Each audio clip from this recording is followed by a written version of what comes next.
आज हम जानेंगे शिव और पार्वती जी का विवाह कैसे हुआ। शिव पार्वती विवाह। जब सती के खुद को योगाग्नि में भस्म कर लेने का समाचार शिवजी के पास पहुंचा, तब शिवजी ने वीरभद्र को भेजा। उन्होंने वहां जाकर यज्ञ विध्वंस कर डाला और सब देवताओं को यथोचित फल दिया।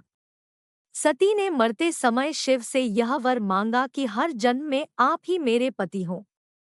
इसी कारण उन्होंने हिमाचल के घर जाकर पार्वती का जन्म लिया। जब से पार्वती हिमाचल के घर में जन्म, तब से उनके घर में सुख और संपत्तियां छा गई। पार्वती जी के आने से पर्वत शोभायमान हो गया। जब नारद जी ने ये सब समाचार सुने तो वे हिमाचल पहुंचे। वहां पहुंचकर वे हिमाचल से मिले और हंसकर बोले, तुम्हारी कन्या गुणों की खान है। यह स्वभाव से ही सुंदर, सुशील और शांत है। यह कन्या सुलक्षणों से संपन्न है। यह अपने पति को प्यारी होगी। अब इसमें जो दो चार अवगुण है वे भी सुन लो। गुणहीन, मानहीन, माता पिता विहीन, उदासीन, लापरवाह। इसका पति नंगा, योगी, जटाधारी और सांपों को गले में धारण करने वाला होगा। यह बात सुनकर पार्वती के माता पिता चिंतित हो गए। उन्होंने देवर्षि से इसका उपाय पूछा। तब नारद जी बोले, जो दोष मैंने बताए मेरे अनुमान से वे सभी शिव में हैं। अगर शिवजी के साथ विवाह हो जाए तो ये दोष गुण के समान ही हो जाएंगे। यदि तुम्हारी कन्या तप करे तो शिवजी ही इसकी किस्मत बदल सकते हैं। तब यह सुनकर पार्वती जी की मां विचलित हो गई।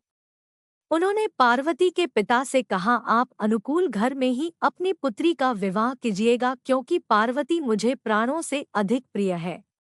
पार्वती को देखकर मैना का गला भर आया। पार्वती ने अपनी मां से कहा, मां, मुझे एक ब्राह्मण ने सपने में कहा है कि जो नारद जी ने कहा है तो उसे सत्य समझकर जाकर तप कर। यह तप तेरे लिए दुखों का नाश करने वाला है। उसके बाद माता पिता को बड़ी खुशी से समझाकर पार्वती तप करने गई। पार्वती जी ने शिव को पति रूप में पाने के लिए तपस्या आरंभ की, लेकिन शिव को सांसारिक बंधनों में कदापि रुचि नहीं थी। इसलिए पार्वती जी ने अत्यंत कठोर तपस्या की ताकि शिव प्रसन्न होकर उनसे विवाह कर ले। जब सप्तर्षि सती की परीक्षा लेने गए, सप्तर्षि ने पार्वती से जाकर पूछा, तुम किसके लिए इतना कठिन तप कर रही हो? तब पार्वती ने सकुचाते हुए कहा, आप लोग मेरी मूर्खता को सुनकर हंसेंगे। मैं शिव को अपना पति बनाना चाहती हूँ। पार्वती की बात सुनकर सभी ऋषि हंसने लगे और बोले कि तुमने उस नारद का उपदेश सुनकर शिव को अपना पति माना है, जो सब कुछ चौपट कर देता है। उनकी बातों पर विश्वास करके तुम ऐसा पति चाहती हो जो स्वभाव से ही उदासीन, गुणहीन, निर्लज्ज, बुरे वेश वाला, बिना घर बार वाला, नंगा और शरीर पर नागों को धारण करने वाला है। ऐसे वर के मिलने से कहो तुम्हें क्या सुख मिलेगा। अब हमारा कहा मानो, हमने तुम्हारे लिए बहुत अच्छा वर चुना है। हमने तुम्हारे लिए जो वर चुना है वह लक्ष्मी का स्वामी और वैकुंठपुरी का रहने वाला है।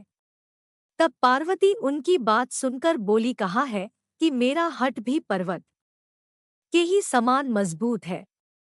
मैं अपना यह जन्म शिव के लिए हार चुकी हूँ। मेरी तो करोड़ जन्मों तक यही जिद रहेगी। पार्वती की यह बात सुनकर सभी ऋषि बोले, आप माया है और शिव भगवान है। आप दोनों समस्त जगत के माता पिता है। यह कहकर सप्तर्षि पार्वती को प्रणाम करके वहां से चले गए। पार्वती जी की दृढ़ निष्ठा ने जीत लिया शिवजी का मन। वर्षों तपस्या करने के बाद एक दिन पार्वती जी के पास एक ब्रह्मचारी आया।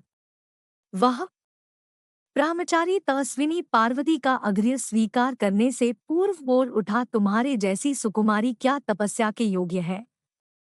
मैंने दीर्घकाल तक तप किया है। चाहो तो मेरा आधा या पूरा तप ले लो, किंतु तुम इतनी कठिन तपस्या मत करो। तुम चाहो तो त्रिभुवन के स्वामी भगवान विष्णु भी।